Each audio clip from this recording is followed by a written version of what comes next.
Good morning, everyone. I'm Megyn Kelly. It's Monday, March 2nd, 2026, and this is your AM update. We have hit hundreds of targets in Iran, including Revolutionary Guard facilities, Iranian air defense systems. The U.S. military launching a joint operation with Israel over the weekend, aiming to wipe out Iranian military capabilities. Lawmakers weighing in on the strikes as the potential for another Middle East quagmire looms. Rolled down his window and began using a pistol shooting out of his car windows. The FBI investigating a possible terrorism connection following a deadly shooting in Austin, Texas. And Texas voters head to the polls tomorrow in two dramatic and high-stakes Senate primaries. All that and more coming up in just a moment on your AM Update. If you're looking to make smarter choices for your health this year, consider Riverbend Ranch. Their steaks are not only delicious, they also contain real, high-quality protein that helps fuel your body. Beef is a complete protein, and contains all 9 essential amino acids your body needs to function. It also keeps you fuller for longer, reducing cravings and snacking. But here's the key. Not all beef is created equal. The quality of the beef depends entirely on how it's raised and where it comes from. That's where Riverbend Ranch stands apart. For more than 35 years, Riverbend Ranch has been building an elite Black Angus herd, carefully selecting cattle for exceptional flavor and tenderness. All Riverbend Ranch cattle are born and raised right here in the USA. They never use growth hormones or antibiotics, and the beef is processed at the ranch in their award-winning USDA-inspected facility.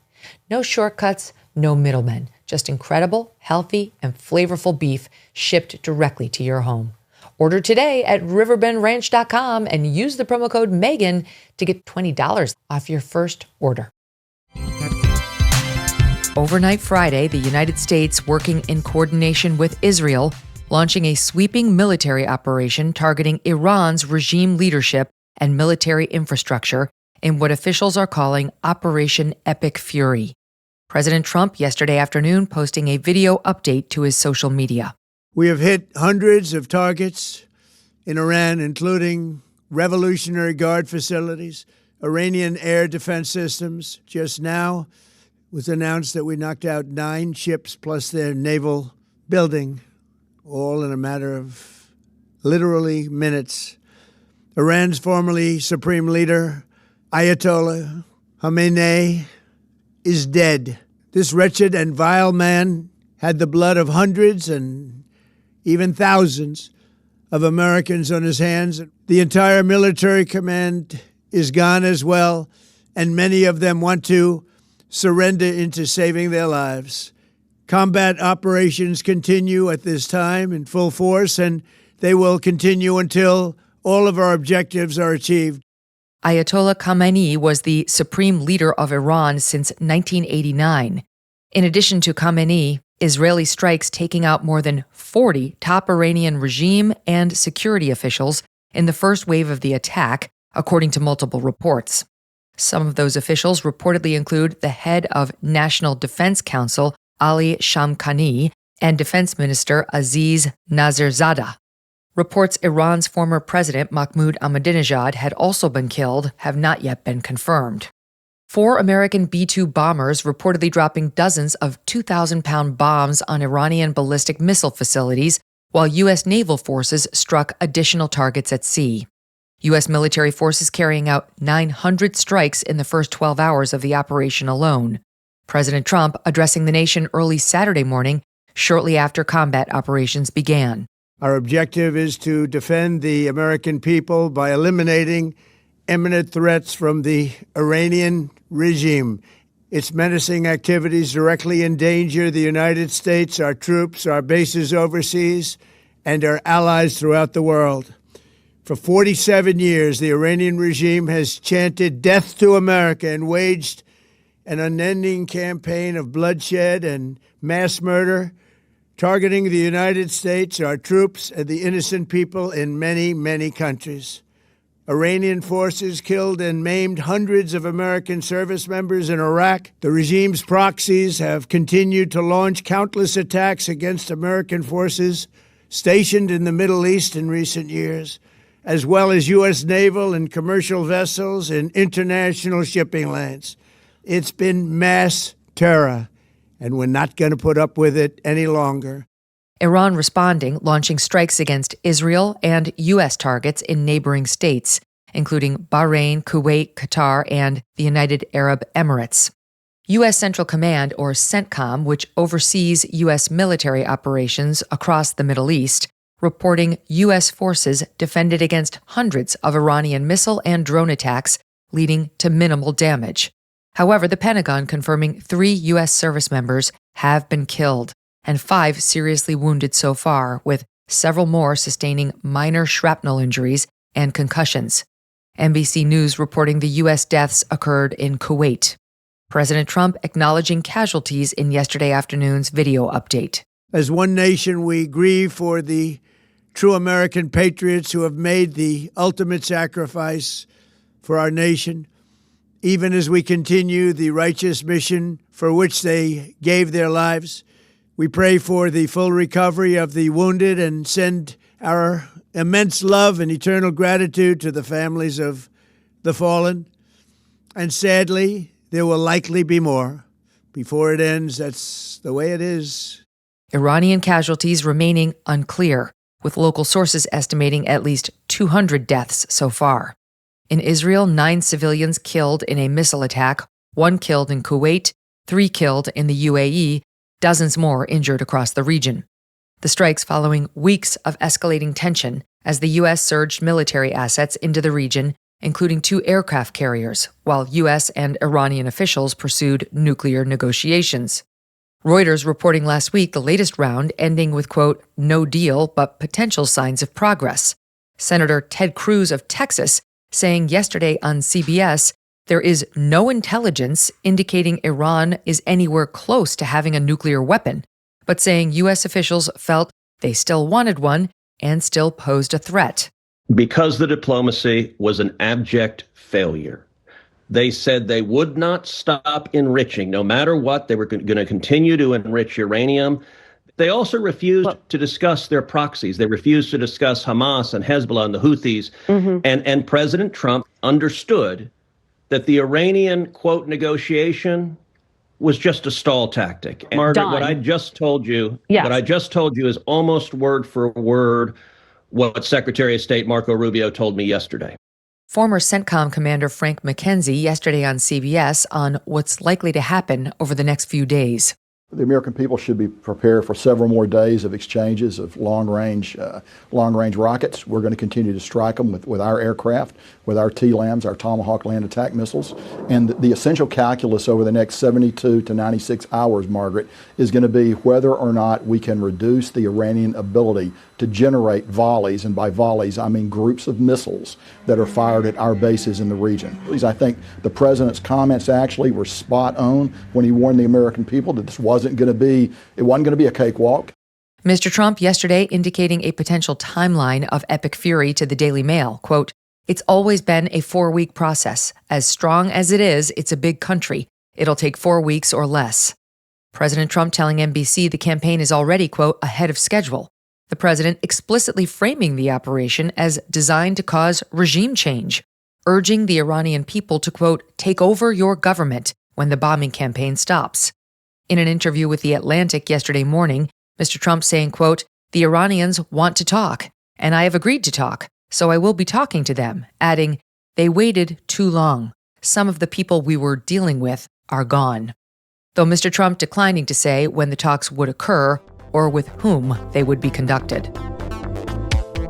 Notably, no top Trump administration officials appearing on the Sunday shows yesterday, rare any weekend, but particularly on this one, with much of the early reaction coming from lawmakers. Many Democrats sharply criticizing the decision to launch the strikes. Here, Senator Adam Schiff of California, a Democrat, yesterday on ABC. You're right about the Ayatollah. He was a brutal dictator. This is a murderous regime. But at the same time, it posed no imminent threat of attack to the United States. They had not reconstituted their nuclear program, which the president just months ago said had been obliterated. They do not have ballistic missiles capable of hitting the United States. There was simply no basis to go in with this massive military campaign with the goal of regime change. And the concern here is that we have unleashed factors in the region now that we cannot control. Criticism not exclusive to Democrats. Some voices on the right also warning the operation risks pulling the U.S. into yet another endless war in the Middle East.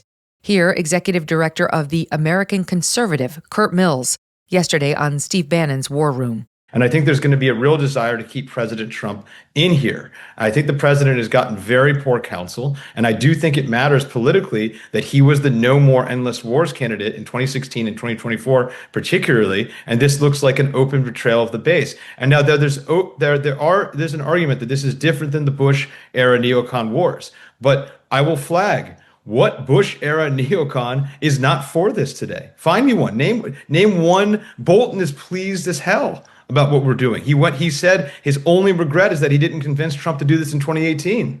Quick polling on the strikes is mixed. Reuters finding limited support for them.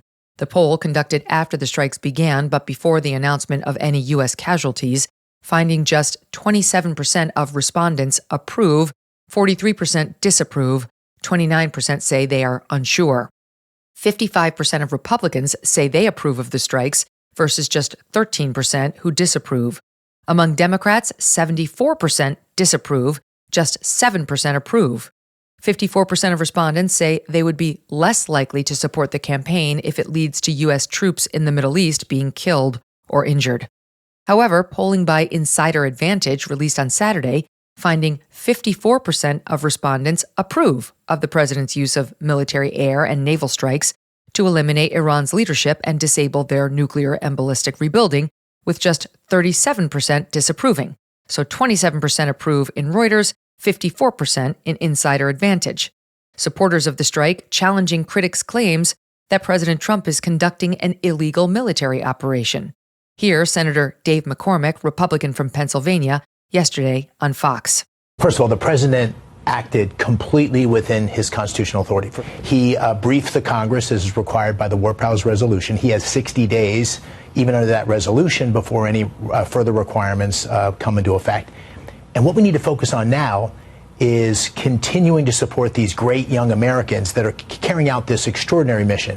Senator James Lankford of Oklahoma, a Republican, arguing on ABC that Iran has been a long-time threat to Americans. We certainly have been provoked on this. Just a year ago, we had over 180 attacks from Iran on Americans, either through their proxies or directly from Iran.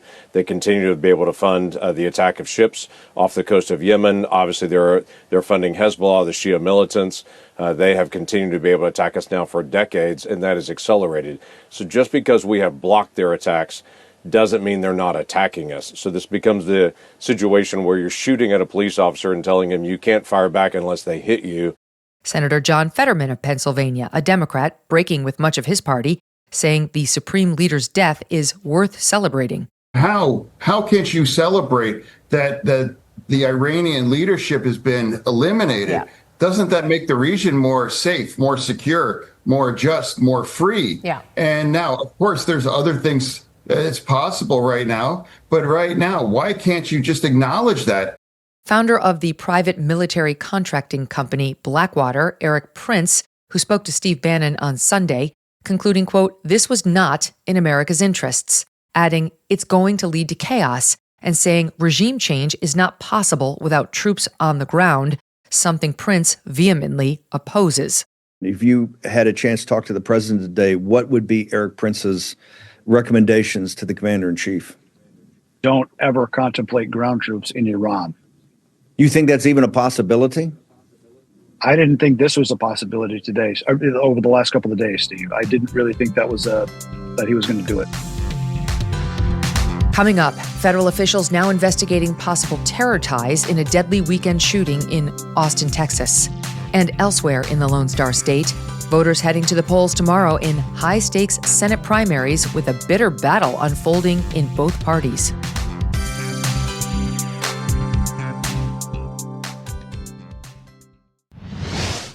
Ever been in a bad relationship? You know the kind, it just wears you down. You settle in, even though deep down you know this is not how it's supposed to be.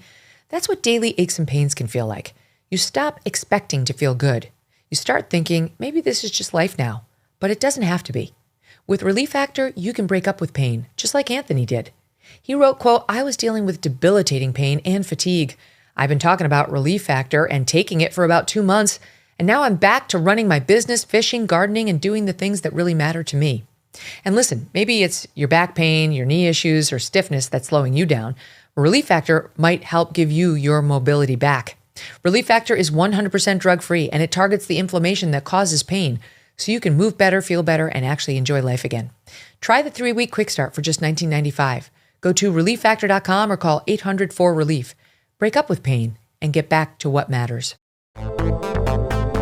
2 people killed and at least 14 more injured in a shooting early Sunday morning at a bar in downtown Austin, Texas. The gunman shot dead by police as federal officials now investigating possible ties to terrorism.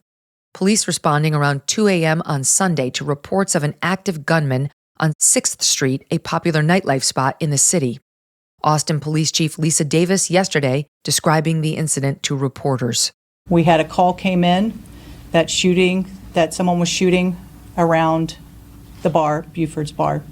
We know that a vehicle, a large SUV, drove several times around the block in that area. At one point, he put his flashers on, rolled down his window, and began using a pistol shooting out of his car windows, striking patrons of the bar that were on the patio and that were in front of the bar. He then proceeds westbound on 6th Street, goes to Wood Street where he parks his car, gets out, once again, starts shooting his gun at some people that are walking by. Everyone knows the amount of resources we use on East 6th Street. We were about 56 seconds away coming from east to West Austin, and that saved multiple lives. Officers were coming toward him, and at the intersection, he was shot, and he was killed. Law enforcement identifying the shooter as 53-year-old Ndiaga Diagne, a naturalized citizen from Senegal. Fox News obtaining a photo of Diagne from the scene, carrying a rifle and wearing a sweatshirt with the caption, "Property of Allah," across the front. The shooter reportedly wearing an undershirt with an Iranian flag on it, according to Fox News' Bill Malusian. Investigators recovering a Quran from the shooter's car, per the New York Post. The attack coming hours after the death of Iran's supreme leader, FBI Director Kash Patel placing counterterrorism and intelligence teams on high alert on Saturday, quote, to address and disrupt any potential threats to the homeland. Texas voters heading to the polls tomorrow in 2 very tense Senate primary races on both sides of the aisle. On the Democratic side, Congresswoman Jasmine Crockett, an outspoken social media star with a growing national profile, faces State Representative James Talarico, a former teacher and minister in training, running on a message of unity but with serious progressive policies underneath the veneer. The 2 candidates overlap on policy but offer sharply different political strategies. Crockett focusing on energizing her core Democratic voters, while Talarico is betting Democrats can and must expand their appeal beyond the base, campaigning heavily in red districts. According to the University of Texas's Texas Politics Project survey, conducted among likely Democrat primary voters, Crockett leads 56 to Talarico's 44. But polling has been all over the place. In a poll from Chisholm Strategies, a Democrat-aligned group, Talarico is ahead by 12 points. Emerson releasing a final poll yesterday in the race, with Talarico up 5. The Real Clear Politics average now has Talarico with a slight lead of just 1.6 points. Bottom line, nobody knows nothing. Talarico emphasizing outreach directly to Spanish-speaking Texans on the campaign trail. Hola, soy James Talarico. Mi español es más o menos, pero 8 millones de tejanos hablan español. Crockett, meanwhile, receiving a last-minute boost from former Vice President Kamala Harris, who recorded a robocall urging Democrats to support her campaign. Texas has the chance to send a fighter like Jasmine Crockett to the United States Senate. Jasmine has the experience and record to hold Donald Trump and his billionaire cronies accountable. It's time to turn Texas blue. On the Republican side, a bitter 3-way primary battle between incumbent Senator John Cornyn, State Attorney General Ken Paxton, and Congressman Wesley Hunt. Mr. Cornyn, first elected in 2002 and long viewed as the traditional Republican statesman, now facing a serious challenge from Paxton, a 3-term AG who built his profile aggressively suing Democrats filing at least 100 lawsuits against the Biden administration.